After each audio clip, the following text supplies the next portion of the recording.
So this session will be like the ones we experienced yesterday. Hopefully plenty of fun. And you all have the response clickers, so we don't need to worry about raising hands or whatever. There will be a slight amount of teaching associated with this. I couldn't resist conveying some information, but there are some interesting cases. Most of these should be fairly straightforward, I hope. And I think we have set this up now today, so there's a dual projection. So my presentation will be over here on my right, your left, and the questions and the audience response recordings will be over here. So, nothing new. We're going to talk predominantly about FDG brain scans, and I think all of these are going to focus on issues surrounding cognitive impairment and dementia. When we do an FDG brain scan, we, as you all know these days with PET-CT hybrid scanners, it's impossible to angulate the gantry, so you cannot change the acquisition angle at the level of the scanner. And we find it's very important to make the patient comfortable and able to hold still for the 20-minute imaging acquisition. So we kind of allow the head position to be whatever the patient is comfortable with. And as a result, you often get anatomic orientations like this, where there's slight asymmetry side to side. The chin is tilted perhaps down a little compared to my preferred canthomeatal orientation. So the data come out looking like this. One of the first things we do with the software that we use in our reading room is to reorient the brain so that anatomic asymmetry has been eliminated. The midline is in the midline. The transaxial level of sampling is canthomeatal, is my preference. Others may use anterior posterior commissure. And to make sure then that the anatomic depiction of the brain is symmetrical, and that any asymmetry I then see in the signal intensity is because of a brain abnormality as opposed to the scan being represented asymmetrically. Now, one of the advanced value to our modern reading workstations is not only will the software allow us to reorient the brain so that things are nicely lined up and symmetrical left to right, front to back, and so on, but most software that we use for interpretation will also allow us to conduct registration across modalities, so we can import a patient's MRI scan together with their FDG PET and do fusion registration of these to bring out what are the underlying features in the brain anatomy that correspond to potential areas of interest or abnormality. What I'm going to show you for most of the cases that we look at takes this further step, and you notice here the brain looks a little rounder and wider than it did. This is that same case, but what I've now done is deformed this brain to a normal atlas, that of the Taylor-Ack and Tourneau atlas. So everyone's brain that you're going to see will be in the size and shape of a 70-year-old French woman in the early 1900s. This allows us to know exactly what brain structures are underlying each of the positions in the image matrix. And the vendor that we use for our software display also allows a separate tool. If you're not familiar with neuroanatomy, you can place the cursor over a voxel in the scan, and it will tell you what structure that is or should be. The other thing that this does very nicely is it allows us to do surface rendering of the FDG pattern so that you can see from a more anthropomorphic perspective where are the areas of preserved versus abnormal metabolism, do they cluster together, and do they identify a structure that you can name or identify based on its surface anatomy. So here is our first question. The question is here. And so we'll go back to the images for a minute. So here is the scan. This is the surface pattern of FDG metabolism, and my question for us is, what's the best diagnostic description of this study? So we can start the timing now. Please go ahead and vote.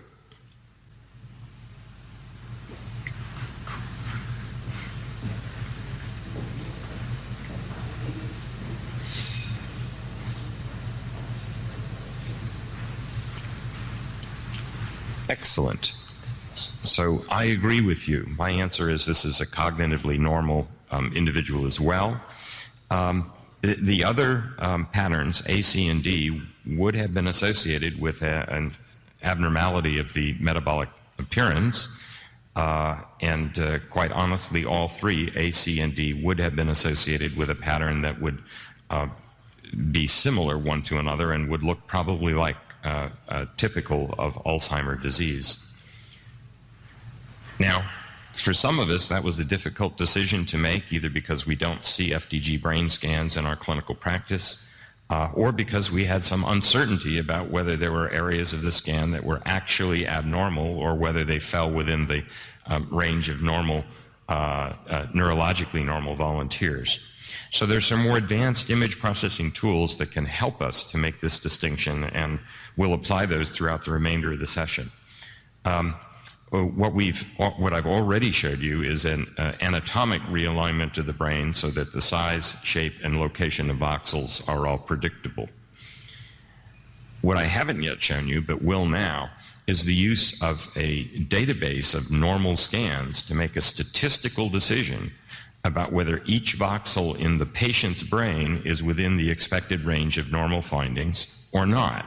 And if it's not, we can then highlight those areas that are abnormal and then attend to them and decide, does this tell us about a pattern, and is that pattern one that we are able to recognize?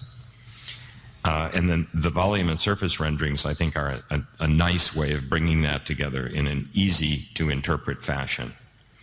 So what we use in our laboratory is a tool that was developed by Dr. Minashima for research purposes called Neurostat. And here are the series of steps that the processing involves. So first there's alignment of the brain with atlas orientation, anatomic scaling, which includes a nonlinear warping at the end, and then extraction of the surface pattern. So we can all be made to look like this if your computer is smart enough. There are a number of tools available to us that will accomplish these processing steps. In the laboratory scientifically, there's a software package from the University College London called Statistical Parametric Mapping, or SPM. This is very popular in the research environment. And then there's the Neurostat package programmed by Dr. Minashima. For clinical use, there are at least 6, and perhaps even more, packages that accomplish all or a large part of this processing that are available from commercial vendors. If you're interested in conducting this kind of analysis of brain scans, I would suggest that you meet with these vendors and explore what their software will do and perhaps what it won't, and make a decision as to which one of these packages meets your needs and expectations. So here is that scan again that you agreed with me was probably a normal volunteer. And now the colored pixels and voxels that overlay the grayscale FDG are areas where this individual scan falls below the expected range of our normal database. And let me just alternate this on and off. What you can see in this scan, and you will see throughout the scans I show for the remainder of the afternoon, is that there are some voxels that are highlighted. For instance, if we look at these higher transaxial levels, there's some areas that are identified as abnormal. If you look at what these are at gray matter, white matter junctions. So they're not on the surface of the brain. They're not telling us about cortical gray matter. They're telling us about the contrast resolution in my patient's scan. And what we're seeing here is that the gray matter, white matter interface in this patient's scan has more contrast than the database. So these are not really areas of hypometabolism. These are areas where the database has some spillover from summing a number of individual scans that exceeds this patient's white matter metabolic rate. If you look at these surface renderings on the bottom row, you'll notice that these areas don't propagate to the surface because they aren't actually cortical hypometabolism. They're misregistration of the gray-white junction. And so looking at the surfaces of the cerebral hemispheres, there really is no significant clustering of abnormal voxels.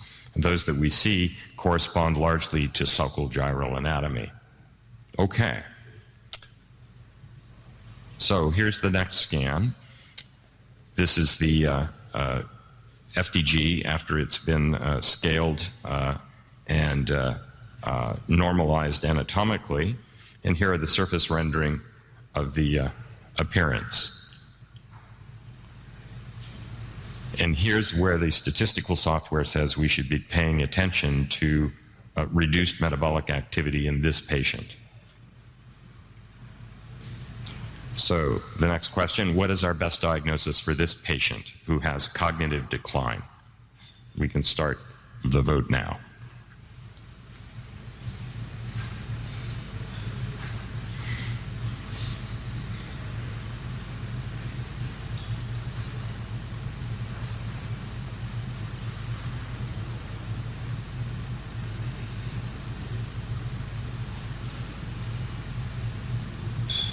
Okay, so this was a little harder, but the majority of you got the right answer. This metabolic pattern is typical of Alzheimer's disease. And let's see what those characteristics are. So first, once you learn this, I think it will be clear that the use of these statistical imaging process approaches will make it much easier for you to determine, is the scan normal or not normal? And if it is abnormal, is it typical of one of the dementias that we understand well? So this is the behavior of 4 observers who were asked to classify a series of, I think, 50 FDG brain scans as normal or Alzheimer's disease, and that's the populations that they were drawn from. And this is a receiver operating characteristic curve, so the closer these lines get to the upper left-hand corner, the better we're doing at properly classifying all of the scans. Now, there were 2 expert interpreters. I think one of these was me, and the other one was David Kuhl. So these are our curves. I don't know who's who, but I'm sure Dave thinks he was outperforming me, so this must be him. There were also 2 beginners. One was a first-year radiology resident who had no experience whatsoever with neuroimaging, let alone FDG PET, and the other was a first-year fellow in nuclear medicine who had not done radiology as his first residency. He was in internal medicine. So these 2 beginners had no prior knowledge of how FDG brain scanning is interpreted or done. We did give them a series of 4 trial cases where we presented the data and showed them how we would interpret it. So they didn't do as well, but they didn't do badly. So FDG is a pretty powerful technique. But when we use the statistical mapping and those surface renderings, notice that now everybody is performing essentially perfectly. And the striking difference is that these novice observers perform just as well as the faculty who have been looking at FDG brain scans for more than 20 years. So this is a striking performance improvement, and it's part of the reason I recommend to you considering one of these statistical analysis image interpretation packages. So what are those metabolic features of Alzheimer's disease that we want to remember and localize? So there's hypometabolism in the cerebral cortex. It's almost always present, that is, hypometabolism is there, involving the posterior cingulate and precuneus cortex, the temporoparietal association cortex, and in cases of advanced disease, in the prefrontal association cortex. Metabolism is virtually always normal or preserved in the primary somatomotor cortex, so the pericentral, precentral, and postcentral gyri, in the primary visual cortex, and then in subcortical structures. So let's go back just for a second and look at this image to see these areas. So here is the parietal association cortex. Here is the posterior cingulate precuneus cortex in the midline posteriorly. You can see the anterior cingulate here, and then suddenly a reduction in the intensity. That's the posterior cingulate. You see the same, that is, this parietal abnormality extends into the superior temporal gyrus, so this is hypometabolic and abnormal. And you can see that this involves both cerebral hemispheres. And when we put back on the statistical thresholding and look at these surface renderings, this is the typical distribution of parieto-temporal hypometabolism. And on the medial surfaces of the brain, this is the posterior cingulate precuneus. Notice that this scan is abnormal bilaterally in both hemispheres, that's very typical. Notice also, though, that this patient's right hemisphere appears more severely involved than the left. And this asymmetry from one hemisphere to the other is quite common in Alzheimer's disease. So this is not at all unusual. And in fact, this allows us to be somewhat confident that this is AD rather than stroke, rather than cerebrovascular disease, because in a case where these asymmetries are present, the asymmetry is the same in every cortical region in the patient. So what does that mean? It means that if the right parietal cortex is more severely involved than the left, the right posterior cingulate will be more severely involved than the left. The right temporal lobe will be more involved than the left, and so on. So this asymmetry, as though the two hemispheres came from different patients, is a feature of Alzheimer's disease in FDG scanning. We don't yet understand the underlying reason for this, but it is a very reliable sign. So, the third question. These pathologic findings that we've seen in Alzheimer's disease metabolism correlate best with what underlying feature in the Alzheimer's brain? So our question starts now.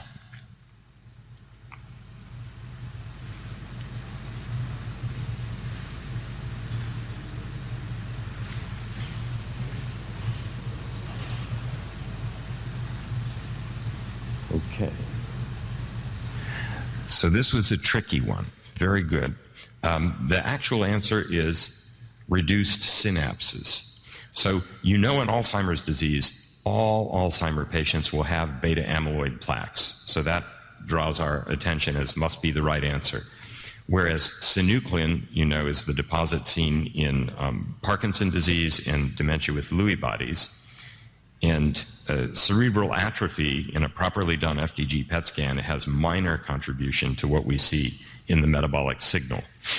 But underlying the abnormalities that we see in the FDG is actually a loss of neurons and synapses, and particularly excitatory synapses that are used by glutamate association neurons.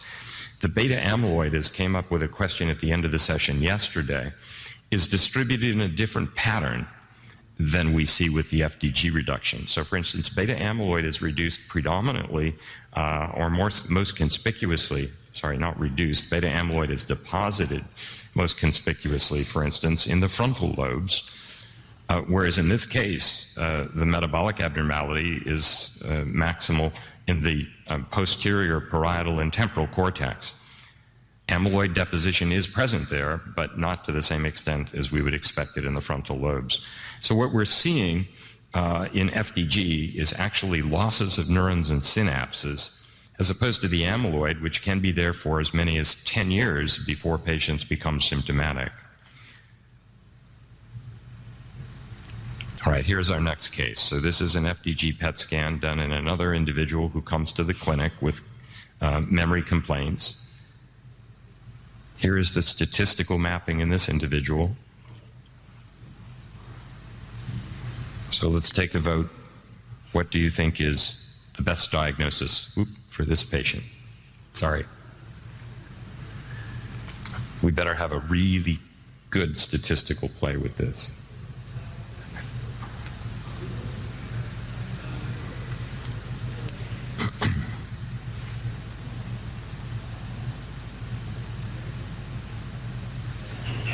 Okay, some of you weren't looking when I pushed the button too far. Or you're just trying to make me feel good. So this also is a case of Alzheimer's disease. And let's go back and look at the images. So notice that this case is perhaps a little more advanced than the previous AD case. Notice that there is involvement of the prefrontal association cortex here. Notice though this black stripe, this is the pre- and post-central gyrus region, and it's completely spared, as is the occipital cortex on the lateral and on the mesial surfaces of the brain. This is the primary visual cortex here, and right in front of it is the precuneus posterior cingulate. So this has posterior cingulate hypometabolism. It has a parieto-temporal association cortex hypometabolism, and in this case, a little bit of prefrontal cortex involvement as well. Now, what's the best way of making the diagnosis of definite Alzheimer's disease? And we can start now.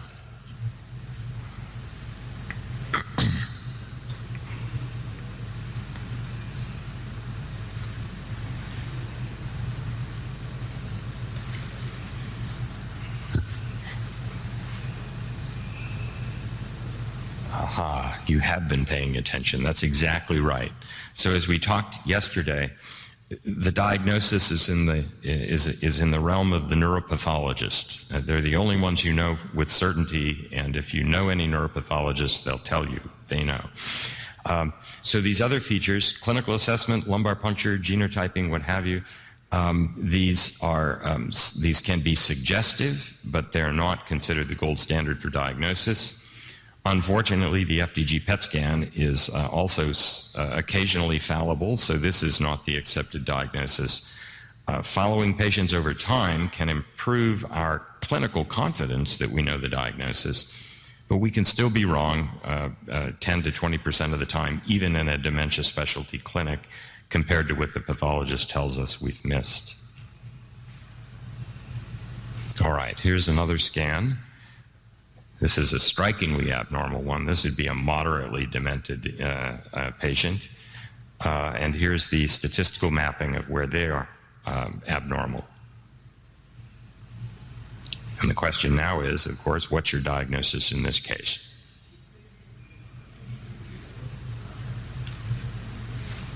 Go ahead.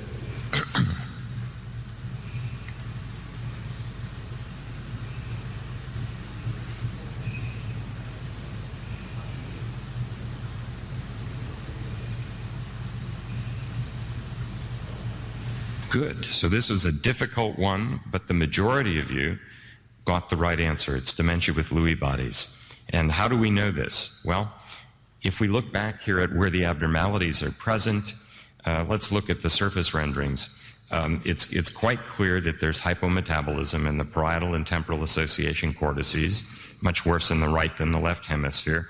There's actually a prefrontal abnormality that in this case didn't quite reach the quantitative threshold, but I am quite confident it's there. But if you look at the medial surfaces of the brain, here is the primary visual cortex, and it is significantly reduced, again asymmetrically, but quite significant. This feature is indicative of dementia with Lewy bodies. Remember that the primary visual cortex in the occipital lobe is virtually never affected by typical Alzheimer's disease. So the presence of that feature tells us this patient has dementia with Lewy bodies.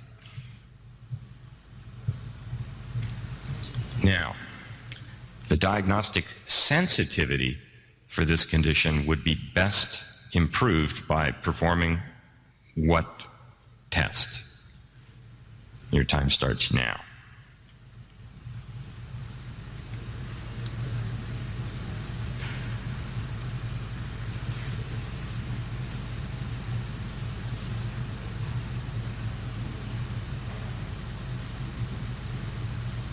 Aha. Well, I would suggest this is the best answer, but we could debate. But the issues, if you remember, are that the clinical diagnosis of dementia with Lewy bodies is very insensitive. So we detect no more than a half of these patients in life in the clinic. So there are not definite neurologic examination features, nor are there neuropsychologic testing features that are very sensitive for detection of who has DLB. There are some signs that can be specific and point towards the diagnosis, but they're not seen at least half the time. The dopamine agonist challenge in a case of dementia with Lewy bodies would be interesting, but I would not clinically recommend it. And the reason is that these patients, although they have a Parkinsonian deficit and that movement disorder may respond to replacement of dopamine, most of these patients will become vigorously psychotic when treated with dopamine agonists. So they're actually clinically avoided in the management of these patients. And you all know now about the availability of DAT scan, hopefully soon coming to a clinic near you, which will be abnormal in virtually all of these patients. And so here is the DAT scan in this patient. And you'll note that the basal ganglia are represented here by these two dots or periods rather than a comma with a tail representing the posterior, anterior and posterior putamen. So the putamen is missing in this scan. The caudate is present. So the result of that scan specifically confirms what? So if we were to write the report of this scan, what are we confident that the scan tells us? And your time starts now.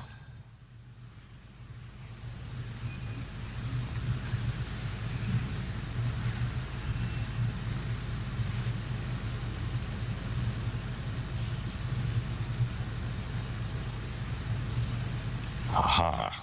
Well, this was a bit of a trick question. The correct answer here is nigrostriatal projection pathology. All of these conditions, Parkinson's disease with dementia, dementia with Lewy bodies, and progressive supranuclear palsy, all have an abnormal DAT scan. And although some believe they can tell the difference between these by the pattern of abnormality in the DAT scan, it's not true. So the DAT scan cannot distinguish among these three degenerations, all of which involve the nigrostriatal pathway. So the only thing you can tell with absolute confidence about that scan is that there's a damage to the nigrostriatal projection pathway in both hemispheres.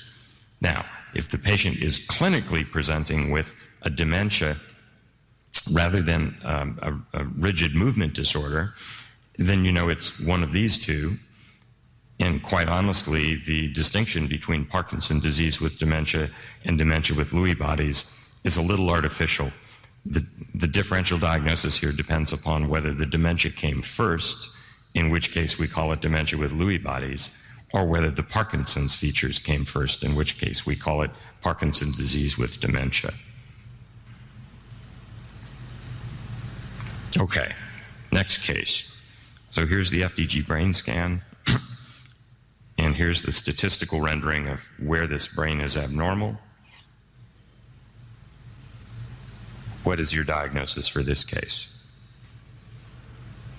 You can start now.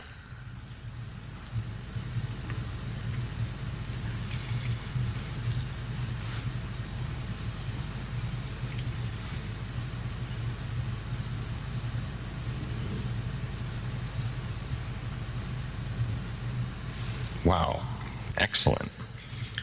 So I agree with you. This case illustrates frontotemporal dementia. Let's go back and see why that might be. So first of all, but not necessarily the only feature, there is prominent involvement of the frontal lobe compared to the parietal cortex. In the temporal lobe, the involvement includes the anterior aspect of the temporal lobe, as opposed to just the mid and posterior adjoining the parietal association region. And then on the mesial surface of the brain, there is little, if any, abnormality in the anterior cingulate region. The subgenual anterior cingulate cortex is abnormal. So we have abnormal anterior cingulate, relatively preserved posterior cingulate, and frontal lobe predominant hypometabolism, involvement in the temporal lobes involving all the way up to the temporal pole. So this is quite consistent with the pattern we see in behavioral variant frontotemporal dementia.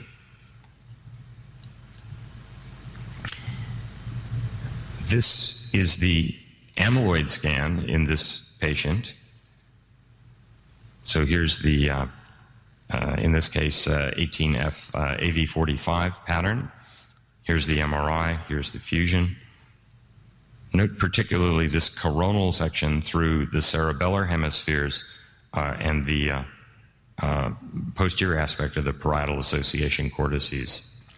And here in the midline, you can see this is the region of the posterior cingulate, which does not look very interesting either.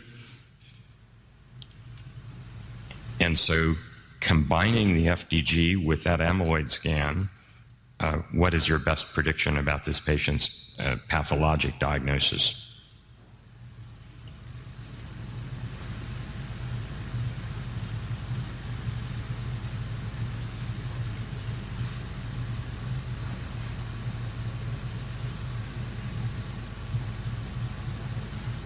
Exactly right. So remember that amyloid imaging does not make the diagnosis of Alzheimer's disease. There are other conditions that can be amyloid positive. Most conspicuously, many cases of dementia with Lewy bodies will be amyloid positive. On the other hand, amyloid negative tells us in a patient with dementia that Alzheimer's disease is not the reason for their cognitive impairment. Okay, here's another case. This is the pattern of FDG metabolism. And here is the statistical voxel overlay.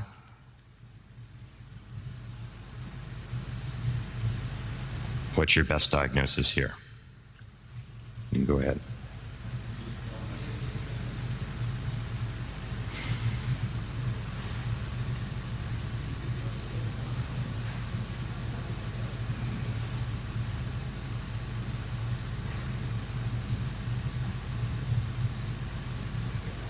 Aha.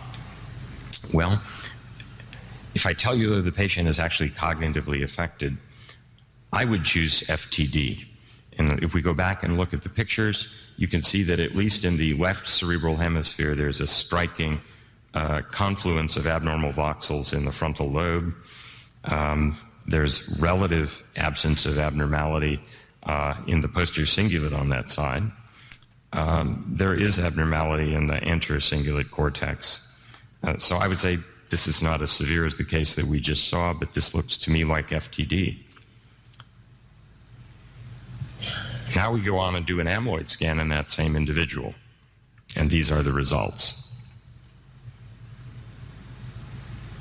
So your next question, the best diagnosis for the combination of those two scan findings is what? You can go ahead.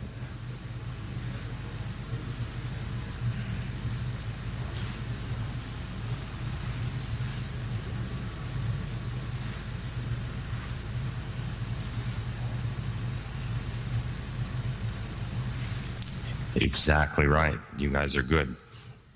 So this is an example of where the FDG scan was somewhat misleading. It suggested a frontal lobe predominant abnormality, and looking at that, you'd say, well, okay, this is behavioral variant frontotemporal dementia. But a small proportion of Alzheimer's disease patients at autopsy have a predominant frontal lobe abnormality. So the amyloid scan here tells us this is either dementia with Lewy bodies or Alzheimer's disease, and that metabolic pattern with frontal lobe abnormality and preservation of the occipital cortex is much more likely to be Alzheimer's than dementia with Lewy bodies. So this is the best selection. I agree. I think this is our last case. So here's the scan, and here's the statistical map to draw your attention to what's wrong. And what's your diagnosis here? You can start.